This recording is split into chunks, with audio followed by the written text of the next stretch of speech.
8, chapter 16. No, chapter 16. 8巻の12章の16節ですね。そうです。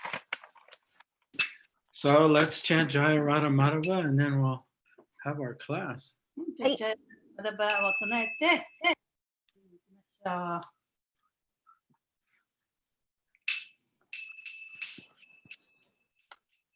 Jaya Radha Madhava Kunjabiyari Jaya Radha Madhava Kunjabihari Jaya Radha Madhava Kunjabihari Jaya Radha Madhava Kunjabihari Gopi Janna Balava Girivanajari Gopi Janna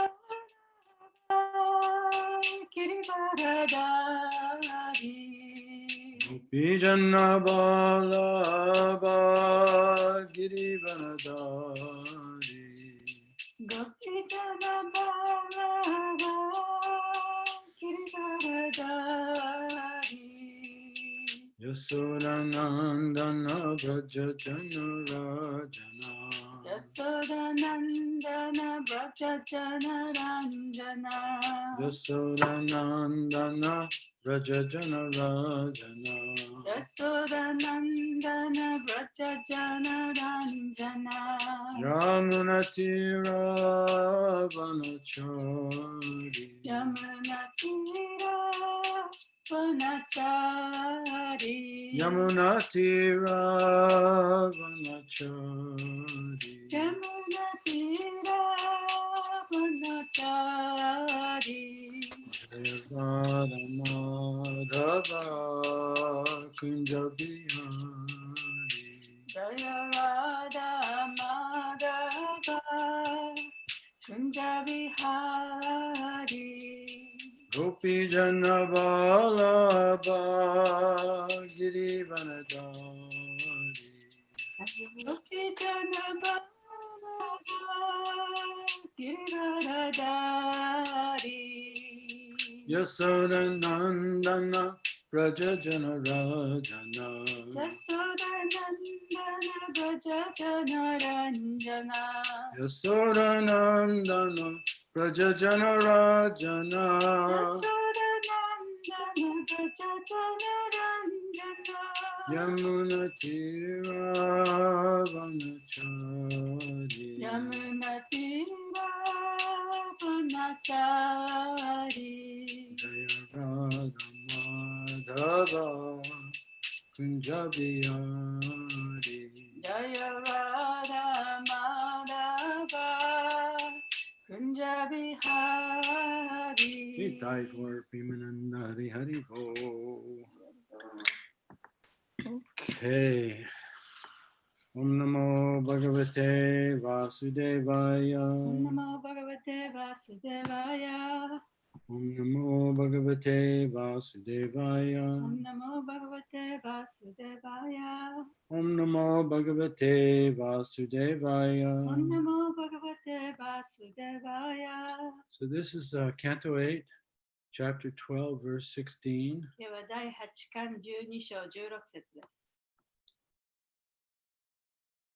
Tateham darshayishyami Tateham darshayishyami Didriksho Surasatama Didriksha Surasattama Aminam Bahumantavyam Aminam Bahumantavyam Sankalpa Prabhavodayam Prabhavodayam Tateham darshayishyami Tateham darshayishyami Didriksho Surasattamaha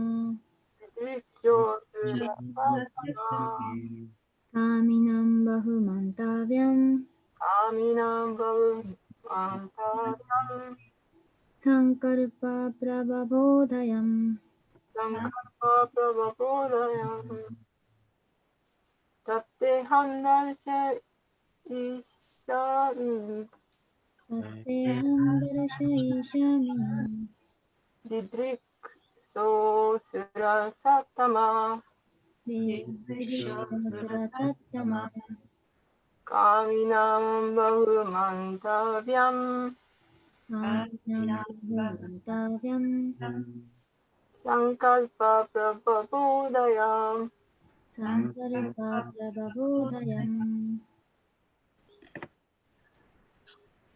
Thank you. Oh, it's Kishori おはようございます。おは in, ようござい in ます。 Chiba. Okay, word for word.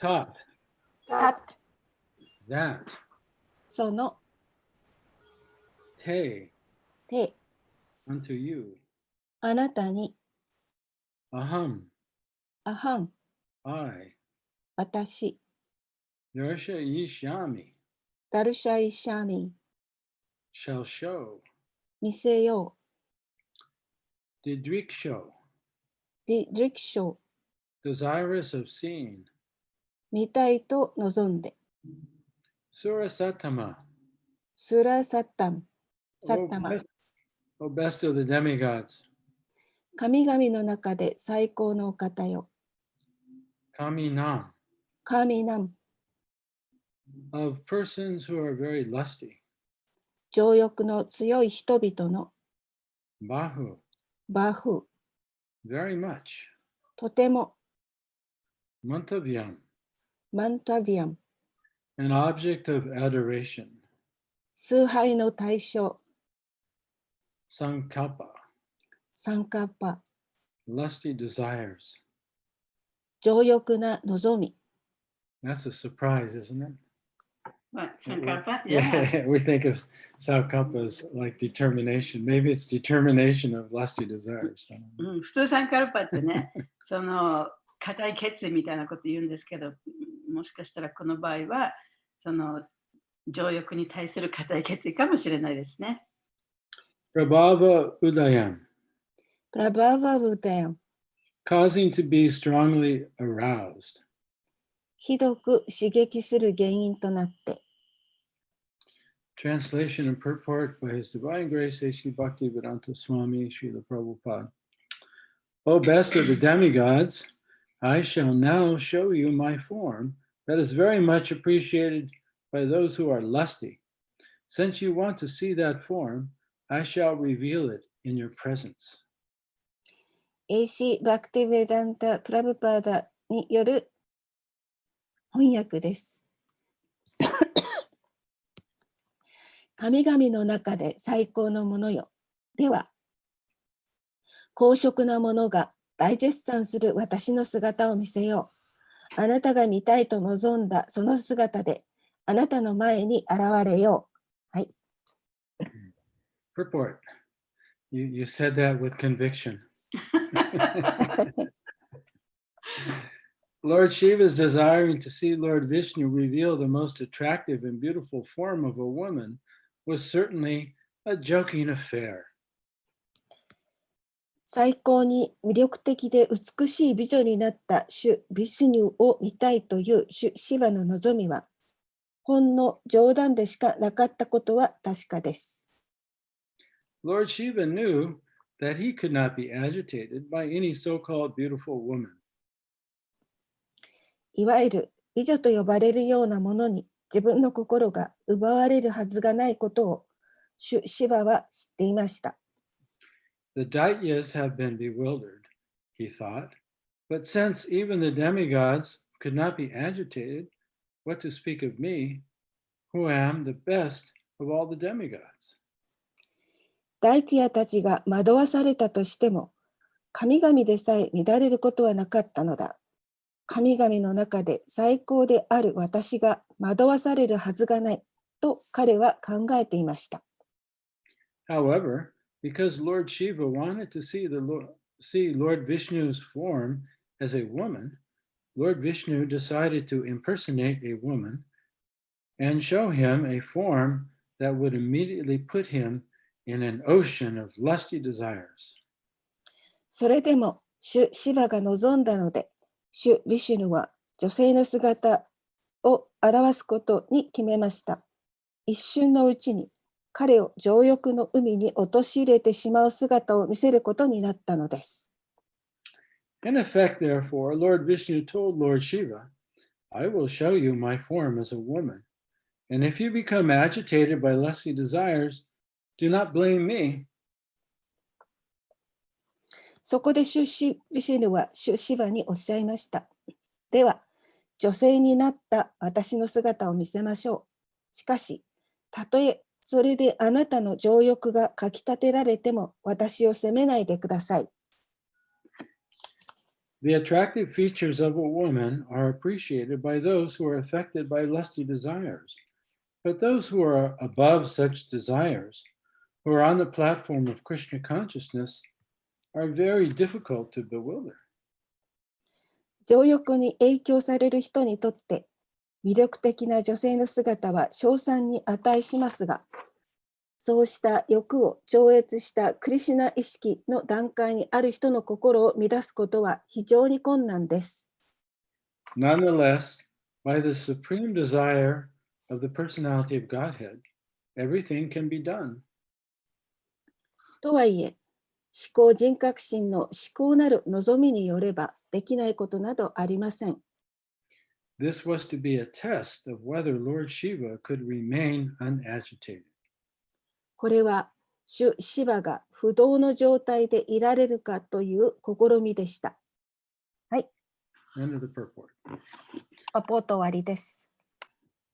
Om Magana Timirandasha Gananjana Salakaya Chaksu Unmilitam Yena Tasmai Shri Gurave Namah Namah Vishnu Padaya Krishna Prastaya Bhutale Srimate Bhakti Vedanta Swaminiti Namane Namaste Saraswati Devi Gauravani Pacharne Nirvishesha Sunyavadi Paschatya Dishatarne Jai Shri Krishna Chaitanya Prabhu Nityananda Shri Advaita Gadadhar Shri Vasari Gaur Bhaktivinoda Hare Krishna Krishna Krishna Hare Hare Hare Rama Rama Rama Hare Hare Panchakalpa Tarubhyascha Kripa Sindhu Bevacha Patitanam Pavanebhyo Vaishnavebhyo Namo Namaha. So in this section of the Bhagavatam, we see that Lord Shiva is there with his wife Uma, and they're visiting Lord Vishnu. シマッバガバタムのこの部分では、シバ神が、彼の奥さんであるウマと一緒にヴィシュヌのところに来たところですね。And Lord Shiva, he has approached the Lord Vishnu with a request. でシバ神はヴィシュヌに頼み事があってやってきたんですね。And he wants the Lord to show him the form that he manifested for the demigods and the demons when he tricked the demons into giving back the nectar. シバ神は、ヴィシュニュ神に彼がその、悪魔と半神たちとがそのネクターを取り合いになって、そして悪魔がネクターを取ったときに悪魔たちを騙すためにその美しい女性の姿となって現れた。その姿を見たいとお願いしたわけです。Yeah. So without attacking the demons, Lord Vishnu had the plan to bewilder them so that he could get the nectar back from the demons and give it to the demigods. で、ヴィシュニュ神はその悪魔たちを攻撃することなく彼らを騙してその悪魔たちが、ネクターを半神たちに戻すように仕向けたわけですね。And so he manifested the form of a woman called Mohini Murti.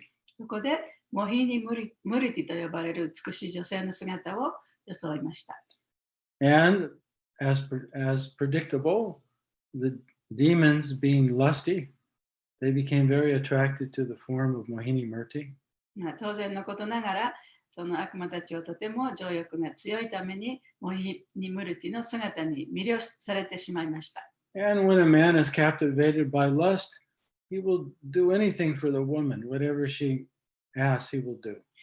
で、その、異性、女性にその心を奪われた人っていうのは、彼女が望むことは何でもしてしまいます。So even though the demons knew they were being tricked by Mohini Murti, they gave the nectar to her anyway. で、悪魔たちはモヒニムルティによって騙されたということが分かってはいたんだけれども、そのネクターを返してしまったんですね。So Mohini Murti was very easy. It was very easy for her to bewilder the demons and manipulate their false egos. で、モヒニムルティはそうやって簡単に悪魔たちを騙してしまうことができました。So Lord Shiva, he wasn't present for all of this. I guess he drank the poison created by the churning of the ocean of milk, and then he left the scene. で、その入会を攪拌して出てきた毒を飲んだシバ神はその毒を飲んだ後、多分そこにいなかったんだと思いますね。ですから、そのモヒニムルティの姿が出てきたときに、シバ神はそこにはいませんでした。But he heard about this, the incarnation of the Lord in the form of Mohini Murti, and now he's asking the Lord to show him that form. しかし、主のモヒニムルティとしての化身のことを聞いたためにね、今度は自分もその姿を見たいと思ったんですね。So now Lord Vishnu and Lord Shiva are having this conversation. で、ビシュニュー神とシバ神がこの会話をしているわけです。So in today's verse actually is being spoken by Lord Vishnu to Lord Shiva. で、今日の説はビシュニュー神がシバ神に話しているところです。And they're having fun together. で、お互いにちょっと楽しんでるんですね、会話を。And of course, Lord Vishnu, he knows past, present, and future. で、ビシュニュー神は過去も未来も現在も知っている人です。Generally, Lord Shiva does too. 一般的に普通はシバ神も分かってるんですね。So, Lord Shiva is asked to see the form of Mohini Murti. で、シバ神が、そのモヒニムルティの姿を見せてくださいと頼んだわけです。And really, Lord Vishnu, you can see in this verse that Lord Vishnu, he's read the mind of Lord Shiva. で、シバ神はもうすでに、ビシュニュー神はすでにシバ神の心の内を読んでいました。We can see this because the way he addresses Lord Shiva, he doesn't call him Lord Shiva. で、それが分かるのは、ビシュニュー神がシバ神を呼ぶときに、シバよっていうような呼び方しなかったんですね。He calls him Sura Sattama. スラサッタマというふうに呼びました。So the demigods are the Suras or the devotees. で、半神たちというのは、ディボーティですね。スラ、それディボーティという意味です。Yeah, the demons are called Asuras. ディーマン、悪魔たちは、アスラですね。Or demons, right? So the demigods are the opposite of demons. で、半神たちは悪魔の反対ですから、スラになります。So Lord Vishnu calls Lord Shiva Sura Sattama, or the best of the demigods. で、ビシュニュー神はシバ神のことをスラサッタマって呼びますね。それは、best of なんだっけ？ Best of the demigods. 半神たちの中でも最高のものという意味です。So what Lord Vishnu has actually done is exposed the mind of Lord Shiva. で、ビシュニュー神がしたのはどういうことかというと、シバ神の頭で考えていることをここで公にしたわけですね。Because Lord Shiva is thinking, I can observe this form of Mohini Murti and I won't be disturbed because I'm the best of the demigods. で、シバ神は私はその半神たちの中でも最高のその半神であるから、このモヒニムルティの美しい姿を見ても心が奪われることはないというふうに思ってたわけです。Yeah, so actually, Lord Shiva's mood is somewhat challenging, and I guess we could say he's overconfident. で、シバ神のムードというのはちょっと自信がありすぎる感じでしたね。because he knows that the demigods and the demons witnessed the form of Mohini Murti, and the demons were overwhelmed, but the demigods were able to remain patient and not be bewildered.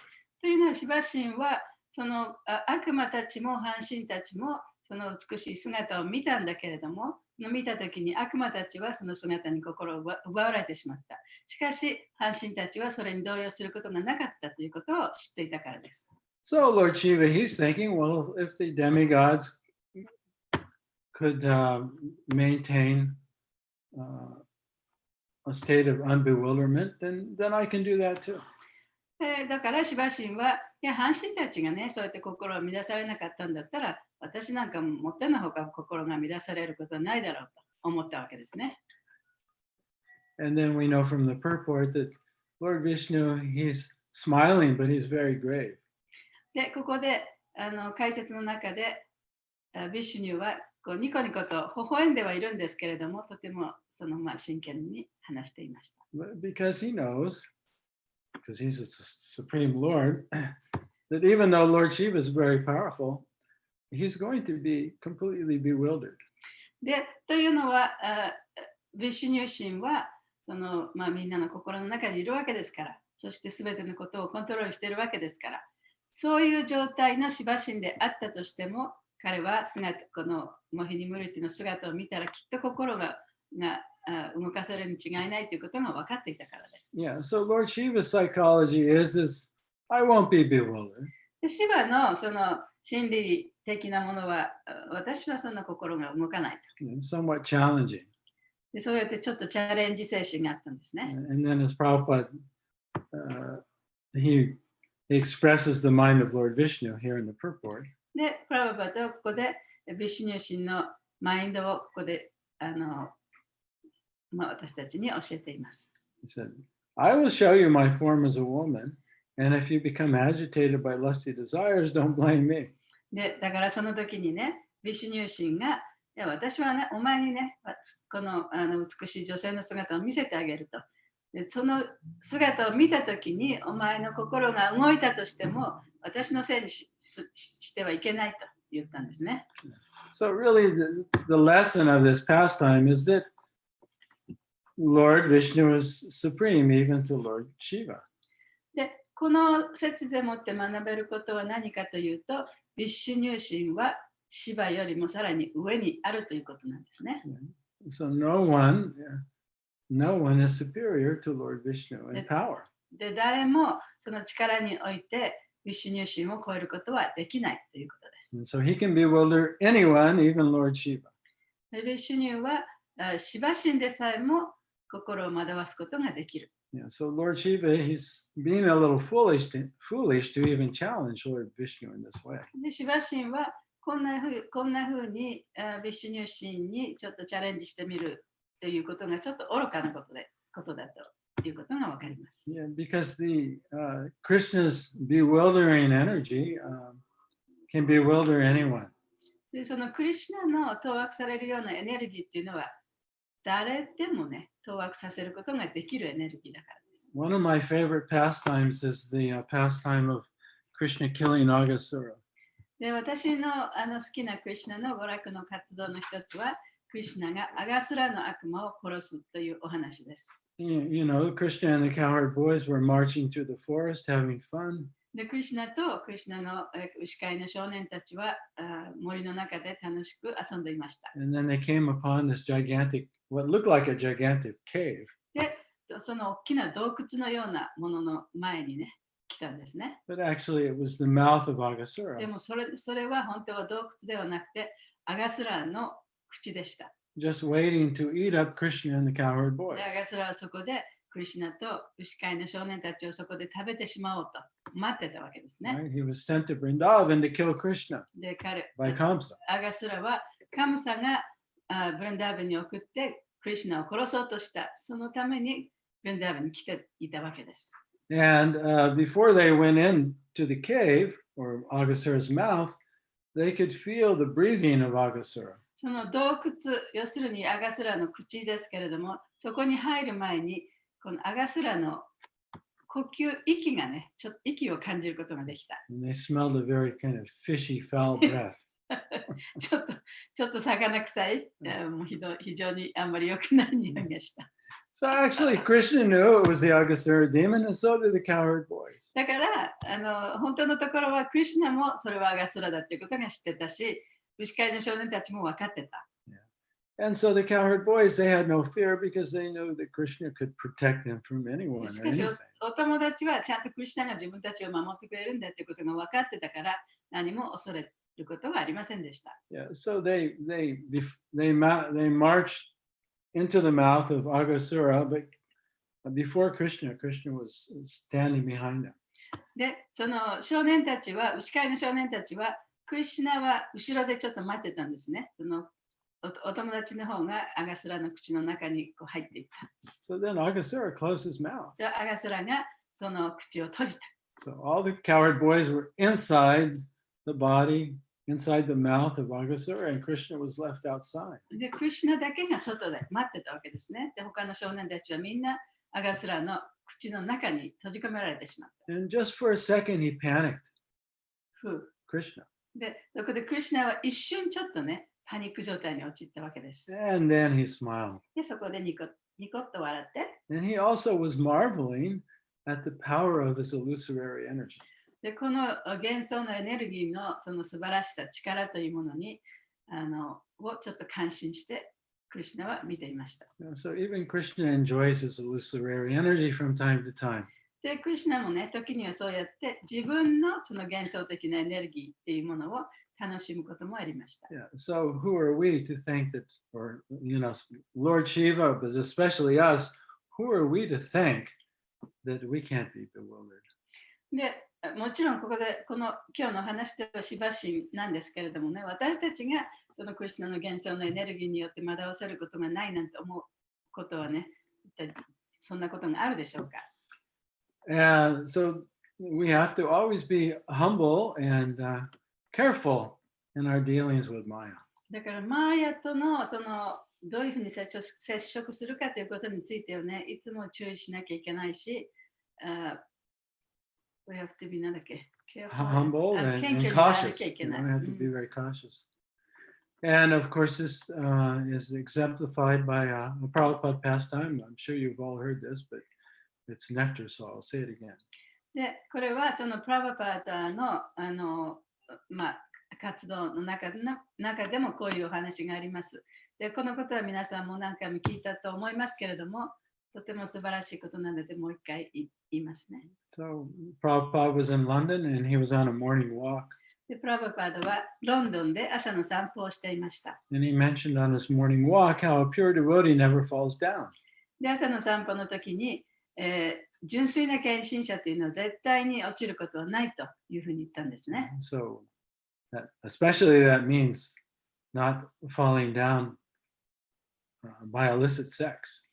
で、特に、プラバパータが意味したのは、その異性との性行為をすることはない、そういう状態に陥らないということです。Not being bewildered by the form of the opposite sex. で、異性のその美しい姿に心を奪われることはないと。And then, it was Prabhupada's routine in those days to take his morning walk before the Srimad Bhagavatam class. で、プラバパタが日課にしてたのは、バガバタムのクラスの前に朝の散歩をすることでした。So after Prabhupada would return from his walk, he would go directly into the temple.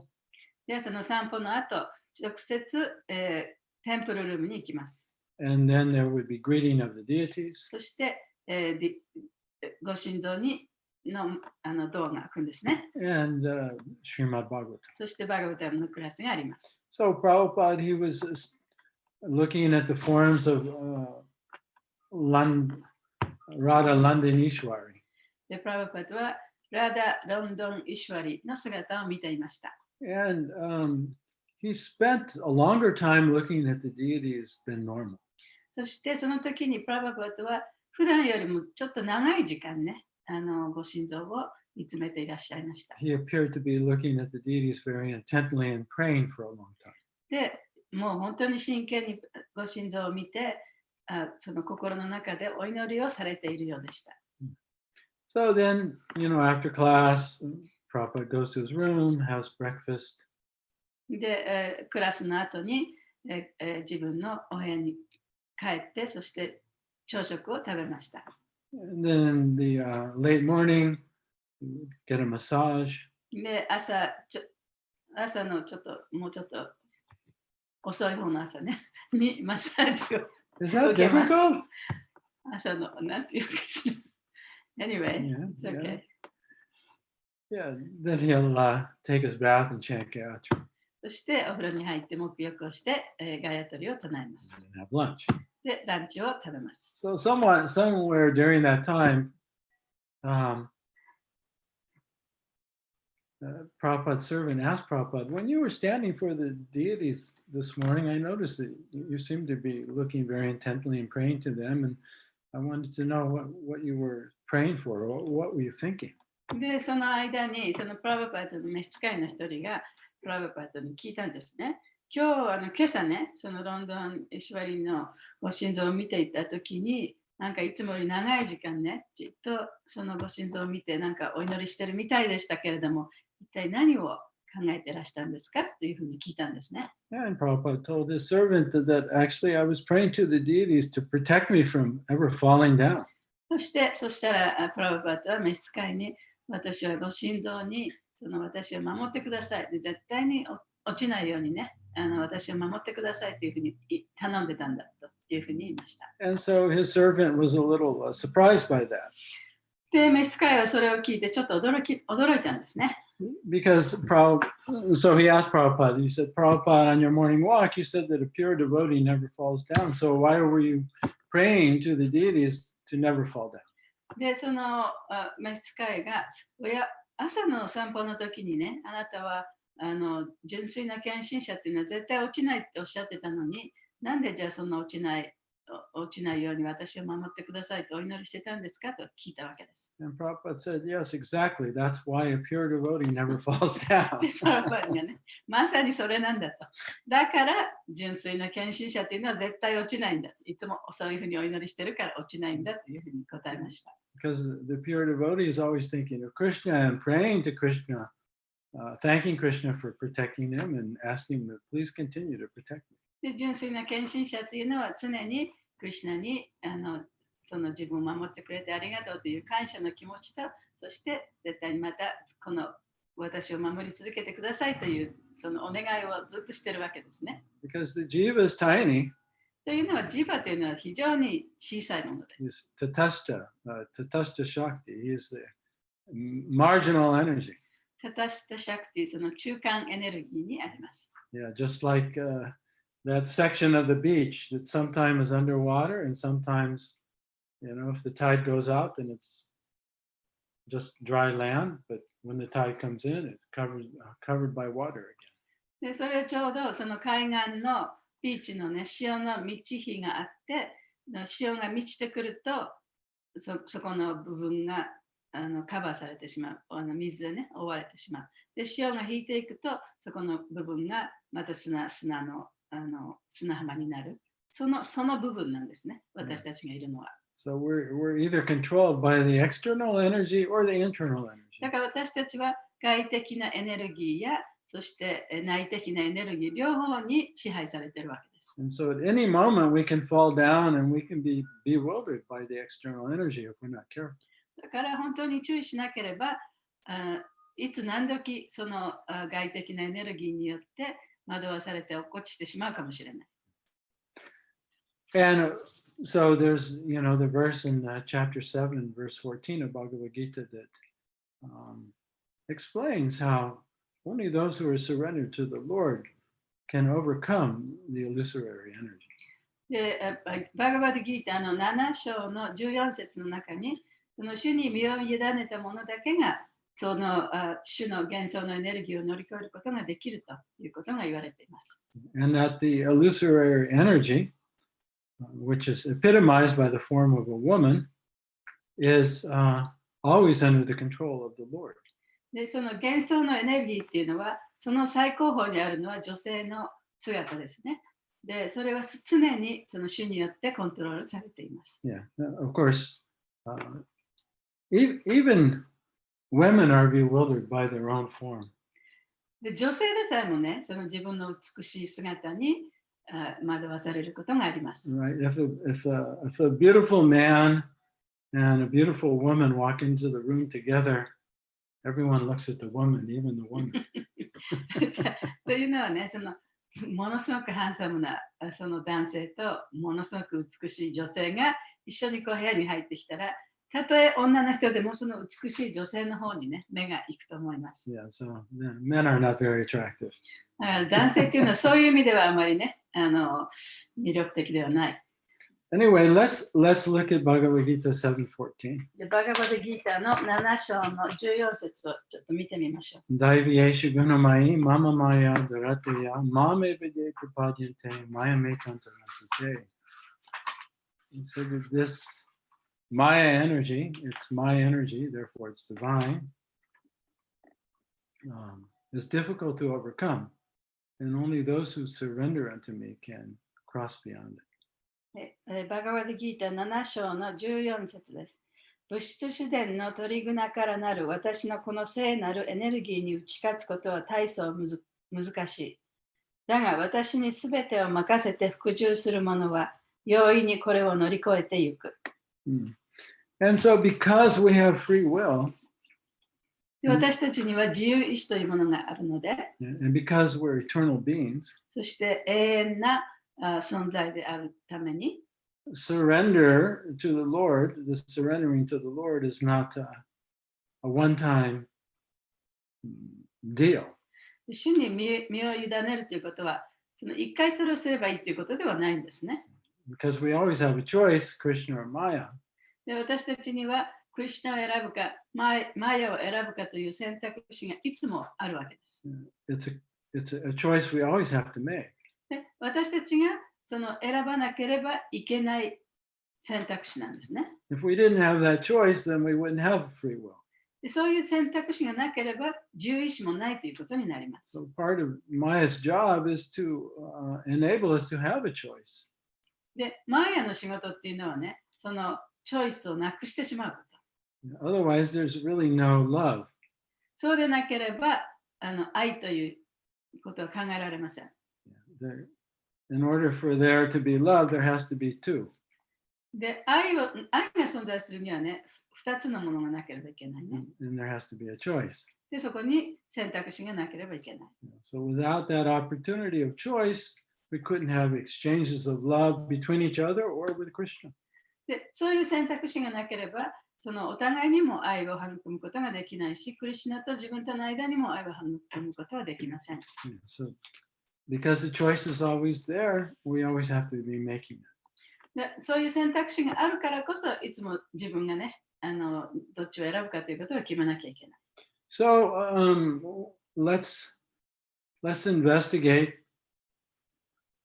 this influence of lust that's actually Krishna's energy, so that we can see how it works. We can review it in the Bhagavad Gita. じゃあその情欲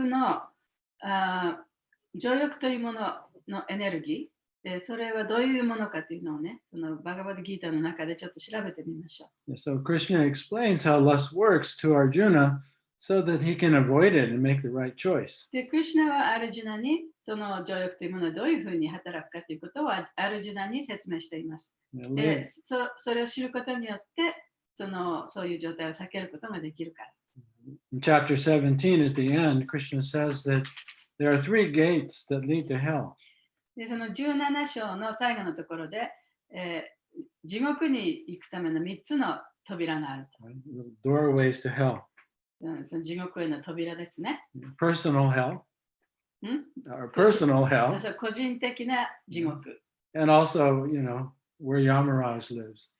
また、そのヤマラージが住んでいる地獄。He says that there's lust, anger, and greed. そこには、ラスト、情欲、怒り、貪欲というものがある。So any one of these doors will take you there. で、その道をね、もうthose are the doors, right? Three doors. Yeah. でその3つのものを通っていくと地獄に通じていくと。And let's see, it's Rishabdev, he says that associating with lust, men lusting after women or women lusting after men, this is called the gate of ignorance, tamodwaram.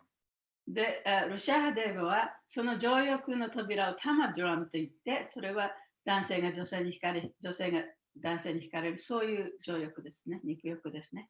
Conversely, he says the door to liberation is Mahat Seva, serving devotees. で、反対に、その解放への扉っていうのは、マハセーバナンって言って、ディボーティに使えることである。Those who are under the protection of the Lord and able to avoid being overcome by lust. で、主に守られると、その情欲を乗り越えることができる。By associating with those who are able to, who are under the protection of the divine energy, you can overcome lust. そう、神聖なその神のエネルギーによって守られている人っていうのは、その情欲を乗り越えることができる。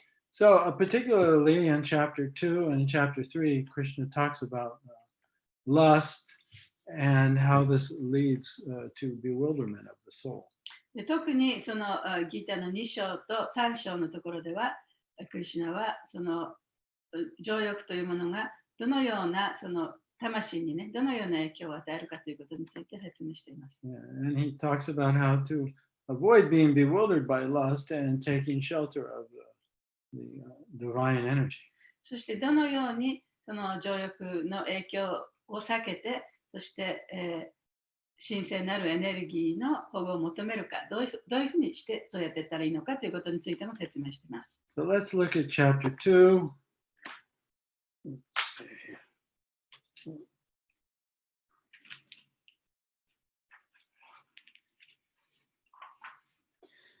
And this, in verse 54,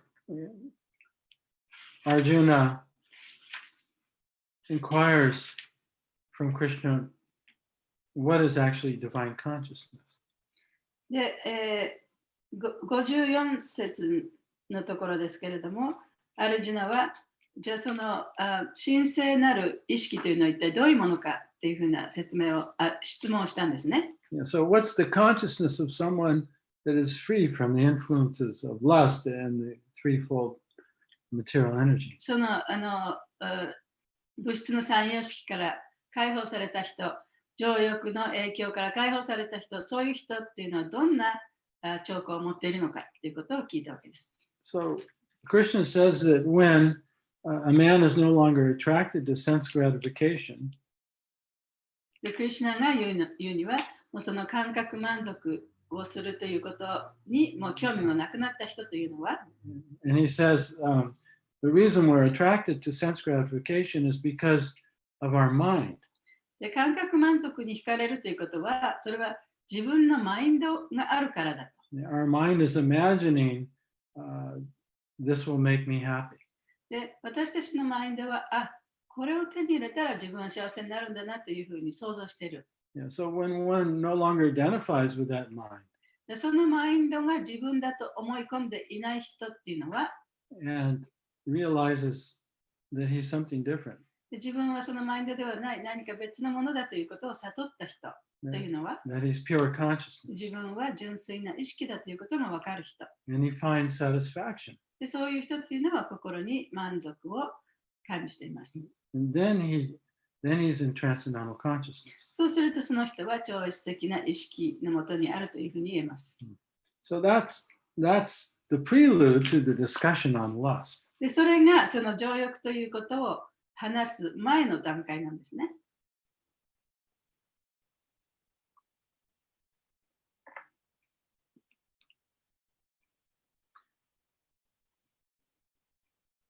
So let's look at text 59. じゃあ59節、2章の59節。The embodied soul may be restricted from sense enjoyment, though the taste for sense objects remains. But ceasing such engagements by experiencing a higher taste, he remains fixed in consciousness. はい、ギータの2章の59節です。肉体を持った魂は禁欲しても、経験してきた味わいを記憶している。だが、より高い意識を味わうことで、その記憶も消え失せるのだ。So really here Krishna is describing the steady stage of bhakti called nishta. で、ここでクリシュナは、バクティの不動な状態、ニシタの状態について説明しています。And so the mind is there, で、マインドもそこにある。 our story is there, 私たちのストーリーもその中に入っている。 all the memories are there, 記憶もある。 where there's impressions of past previous enjoyment. で、過去で楽しんできたその快楽の、印象も残っている。 But because one is experiencing the joy of the self, しかし、その本当の自分であるという喜びを体験していると、 which is a higher taste, それはより高い味わいということになるんですね。 he no longer is attracted to the lower taste, even though there's some attraction there. He doesn't go for that. そうすると、もはやその昔にあったそういう快楽の喜びというものに心を惹かれなくなる。そういう惹かれる心があったとしても、それに対して行動を起こすことはなくなる。 Just like if you're Japanese, 例えば日本の人、日本人 and somebody brings you some Western food, で、その日本人の前に西洋の食べ物をね、洋食を持ってきたと。 but it's a hot day, とっても暑い日だった。 and somebody brings you some zaru soba そこでざるそばも持ってきてくれた。 or hiyashi chuka. 冷やし中華を持ってきてくれた。 You'll go for that, そしたらもう必ず冷やし中華に行きますよね。あるいはざるそばに行きますよね。 even though the Western food may also look very で nice. もちろんその洋食がすごく美味しく見えるかもしれないけど。 Yeah, so one who begins to experience the true self, だから本当の自分というものを体験し始めると、 yeah, even before he tastes the nectar of devotion, その献身奉仕、献身というもののネクターをね、たとえ味わっていなかったとしても、 which is beyond just the joy of pure consciousness. その献身の喜びっていうのは、その自分が純粋な意識であるという喜びを超えたさらにその上にある喜びなんですね。 Yeah, because of that inner satisfaction, one will be able to control the mind and the senses. で、そうやって心の中で満足しているために、外的な、いろんなものを耐えることができる。 However, Krishna says that person on that level still has to be very careful. しかし、クリシュナはそういうレベルにいる人でさえ非常に注意しなきゃいけないと。 So let's look at verse 60. じゃあ60節読んでみましょうかね。 I mean, this is where Krishna begins to explain the science of lust. で、ここでクリシュナはその情欲の科学について説明しています。 I mean, how it works. で、どういうふうにその情欲がどういう役割をしているのかということですね。 And so this explanation is just not intellectual. He's describing to Arjuna how it works so that Arjuna can see it within himself. You know, in order to fight an enemy, you have to know how the enemy works. で、そのクリシュナがアルジュナにこれを言ってるっていうことは、ただその知識を与えているということではなくて、アルジュナがちゃんとこれを理解して、そしてこれが一体どういうふうに働いているのか、その自分の欲とか快楽とかっていうものがどういうふうに働いているのか、あるいはその敵がそういったものをどういうふうに敵の中で働いているのかということを、それを理解するために、そうすることによって、アルジュナはこの戦いをすることができるから。Right? The enemy's hiding right over there. で、敵が向こうに隠れてる。 If you know that, で、それが分かれば、 you can avoid being shot. で、敵に撃たれることはないですよね。Okay, verse 60. The senses are so strong and impetuous, O Arjuna, that they forcibly carry away the mind of even a man of discrimination who is endeavoring to control them. ギータ2章の60節です。アルジュナよ、感覚の欲求は誠に強く激しいもので、それを支配しようと努める分別ある人の心さえも力ずくで奪い去るのだ。61. One who restrains his senses, keeping them under full control, and fixes his consciousness upon me, is known as a man of steady intelligence. 61節、肉体の感覚を制御して意識を私にしっかりと固定できた人を不動知を得た聖者と呼ぶ。Right? So mind means our attention. Mind is our attention. The mind focuses consciousness. マインドというのは、その私たちの意識を当てるところの意識を、焦点を当てるということですね。そのマインドを使って。So wherever our mind points, that's what we become conscious of. マインドがこう行くところをマインドの注意が行くところっていうのは、そこに自分の意識が行くということです。Yeah. So a yogi is able to direct his mind to the lotus feet of Krishna. ヨギは、自分のマインドをクリシュナの蓮華の御足に集中することができる。And that controls the senses. そうすることによって、その自分の感覚を制御することができる。Otherwise, さもなければ。number 62. 62節に行きますね。While contemplating the objects of the senses, a person develops attachment for them, and from such attachment, lust develops, and from lust, anger arises. 62節です。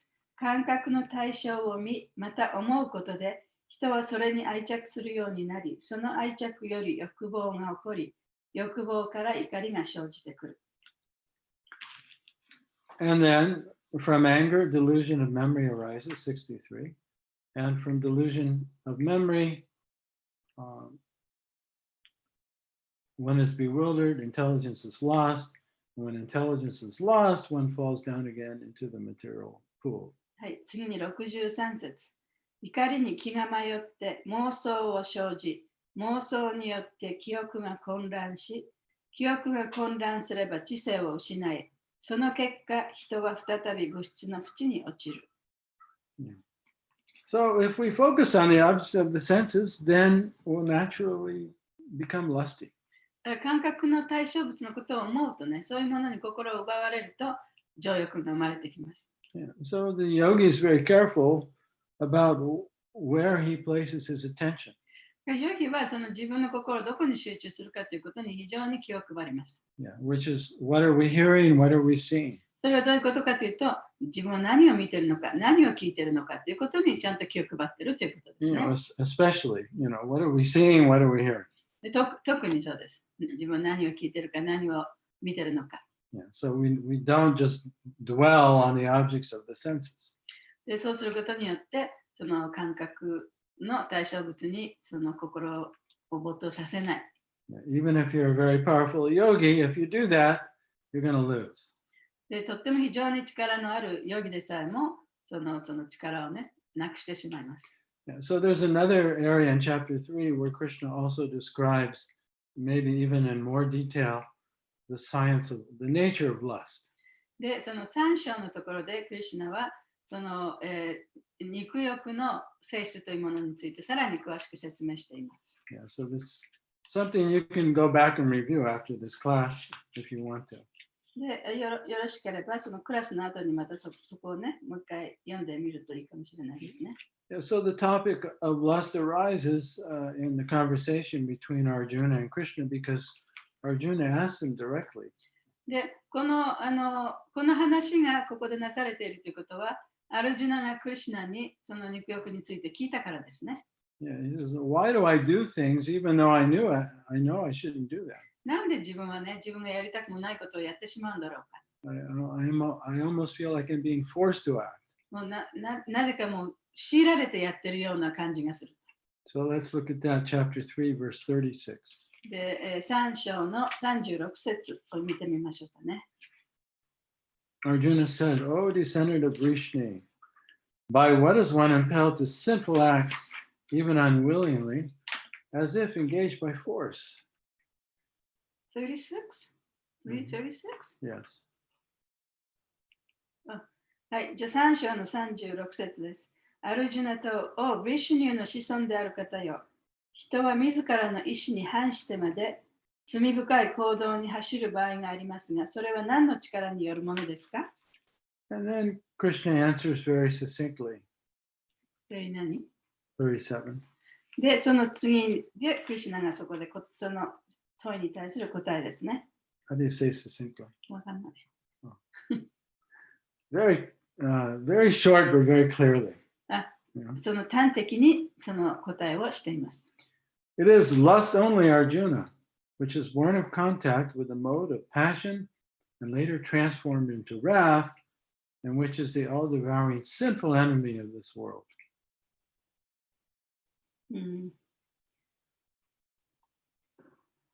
Now she's translating this a little bit different. Oh, really?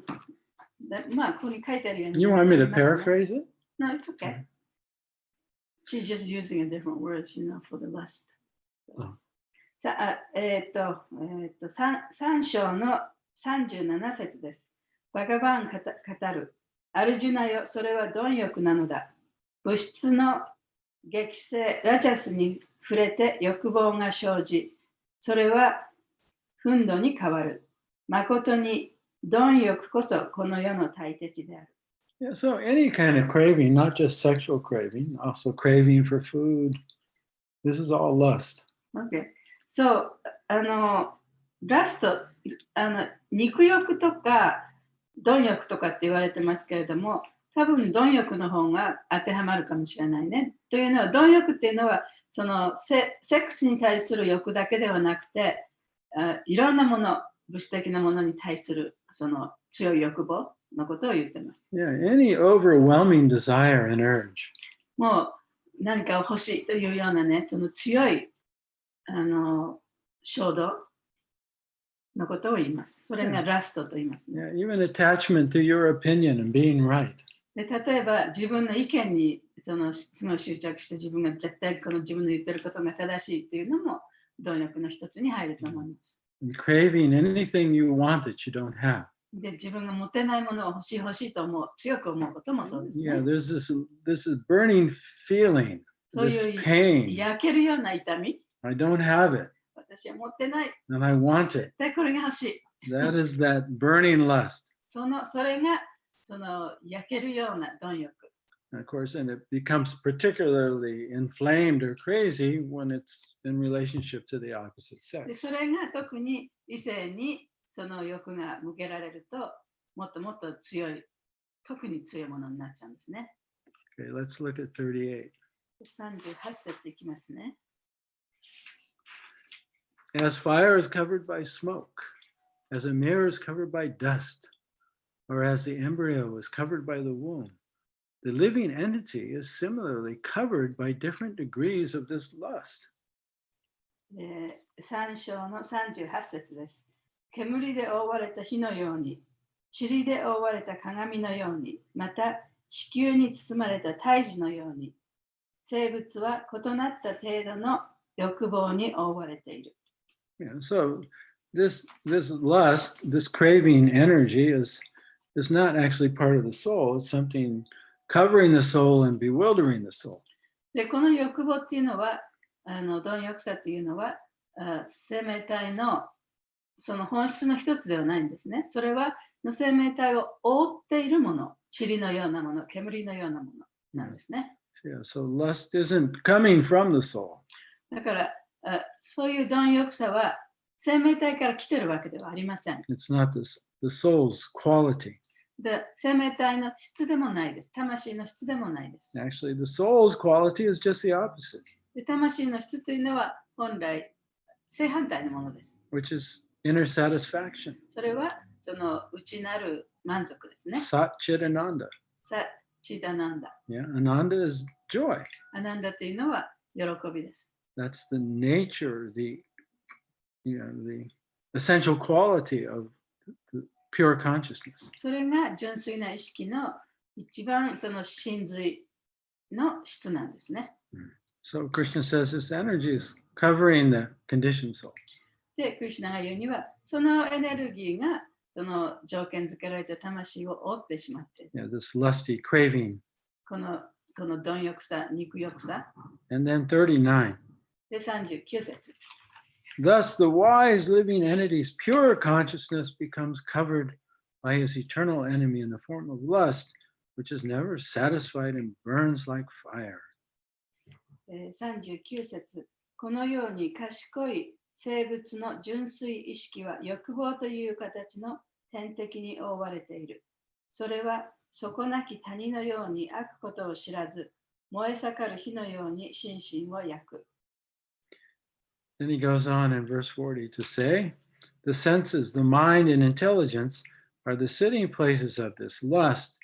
Through them, lust covers the real knowledge of the living entity and bewilders him. 40節。この欲望は目、耳、鼻、舌、体の五感と心と知性を住みかとし、本来の知識を覆い隠して生物を迷わせているのだ。So when the consciousness, the pure consciousness of the soul is absorbed in the mind, で魂のその純粋な意識というのが、マインドにこう、没頭している、夢中になっている時には、the mind is like like a movie theater. マインドというのは映画館のようなものだ。And it's playing a movie of past experiences. で、過去の体験の映画をそこで上映している。And with different characters in the movie. で、その映画の中にはいろいろな役者がいる。And as the soul is watching that movie, he thinks, oh, I'm one of these characters. で、魂がその映画を見てるとね、自分はこの役者の一人だと思うんですね。And I need this and I don't have that. で、私はこれが必要だと、これを持ってないと。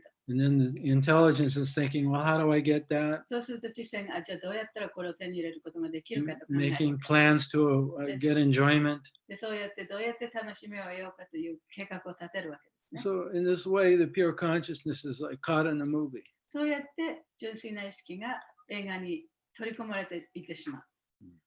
And there's no satisfaction. で、そこには満足というものがない。As soon as the soul gets one thing it wants, then it wants another. で、魂が一つのものを手に入れたら、また別のものが欲しくなる。Or it never gets it and keeps demanding it. で、What? It never gets what it wants, but it keeps craving it. で、本当に自分の欲しいものって絶対手に入らないんだけれども、欲しいといつも思っちゃうんですね。Or it gets what it wants and then loses it. それで、自分が欲しいと思ったものが手に入ってもそれがなくなったりしてしまう。Yeah, so in the senses, in the mind, and in the intelligence, in this way, lust is craving, is active. だから感覚とかマインドとか、そういったもの、知性とか、そういったものが一緒になって、この欲望をね、どんどんこうなんていうの、止まることができなくしてるんですね。Yeah. Gee, it sounds like a very cruel arrangement. 非常に残酷なアレンジメントみたいですね。So up to this point, Krishna has described, how the soul is bewildered by lust. で、ここまでクリシュナはその魂というものはその貪欲さによって当惑していると説明してきました。But just like a doctor that gives the cure for the disease, here Krishna gives the lust cure to Arjuna. で、そのお医者さんが、病気を治す術をね、その患者さんに教えてあげるように、ここでクリシュナ・アージュナに、このじゃあ貪欲さっていうのはどういうふうにしたらなくすことができるかっていうことを教えるわけですね。So I'll just read these last two verses that, actually last three verses that give the cure to lust. じゃあそこの貪欲さに対するその治療法を次の3つの説に書かれているのでそこを読んでみます。So we'll just read these verses and then we'll end it because we've gone over time a little. ちょっと時間過ぎましたので、このじゃあ説を3つの説読んで、それでクラスを終わりにします。Text 41. 41節。Therefore, O Arjuna, best of the Bharatas, in the very beginning, curb this great symbol of sin, lust, by regulating the senses and slay this destroyer of knowledge and self-realization.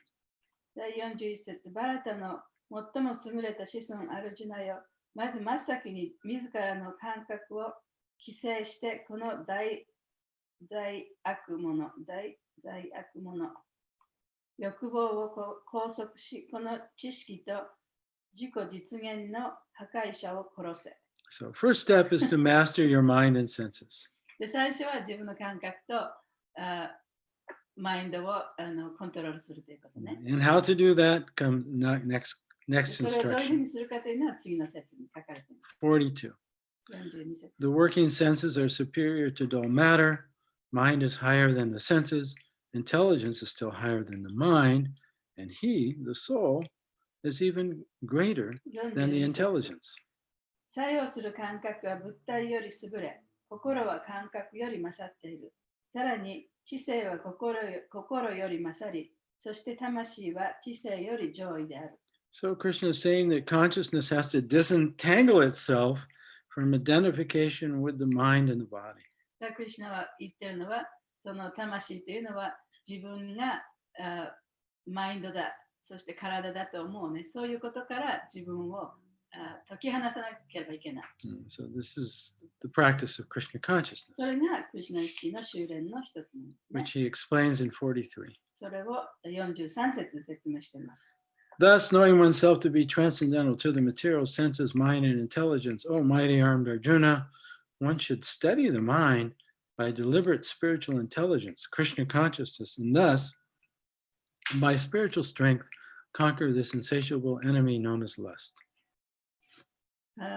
第43節を有志アルジュナよ、このように本来の自己は五感と心と知性を超えていることを知り、精神的知性、クリシュナ意識で心を制御し、精神の力で欲という悪ことを知らぬ敵に打ち勝て。 In other words, awareness has to be turned back towards itself.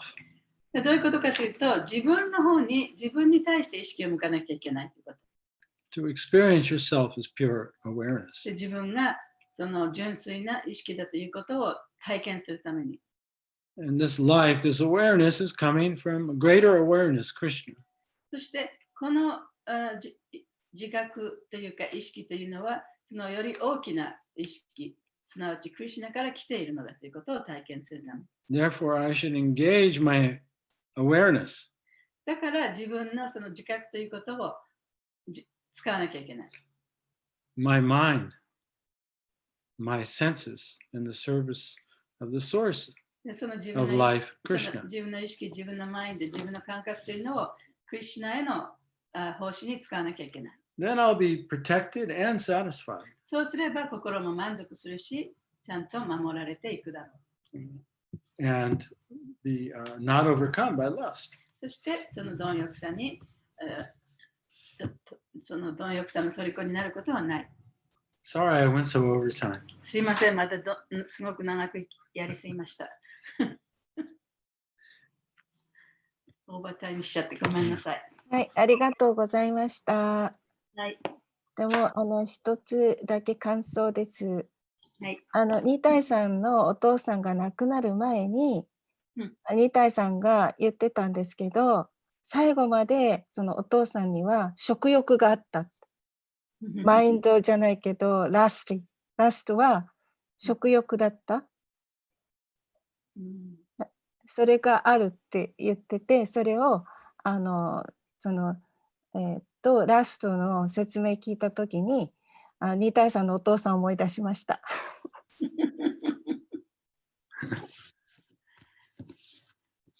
Thank you. Thank you for your reflection. Now, of course, you know, the mind and the body have urges that are part of survival for the body. で、マインドとか体っていうのは、その生存するため、生きていくための、その、欲望っていうかね、そういうものを持ってる。And it's just reactionary. で、それはただその反応的なものに過ぎない。And especially at the end of life, everything's falling apart. で特にね、その死ぬ時っていうのは、もうすべての自分の周りのすべてのことがもうコントロールできなくなってるわけですよね。And you know, most people aren't even conscious. で、ほとんどの人はその死ぬ間際になると意識もなくなってしまう。Or bewildered. あるいはものすごくその当惑してる。Nothing's functioning properly. で、いろんなことがうまくね、ちゃんと役割を果たせていない。Anyway, so let's see what happens to Lord Shiva. そうじゃあ今度しばしにどうなるかね、楽しみにして。We all know he's going to lose the challenge. みんなそのしばしのチャレンジは彼はそれに負けるってことをちゃんと分かってると思いますけれども、来週を楽しみにしましょう。But I'm sure Lord Shiva will enjoy that too. しばしもそれをきっと楽しむことでしょう。Okay. Hare Krishna. See you next week. All the way to ハレ Prabhupada. クリシナ、ありがとうございましありがとた。うございました。ハレクリシナ。ありがとうございました。ありがとうございます。また来週。また来週。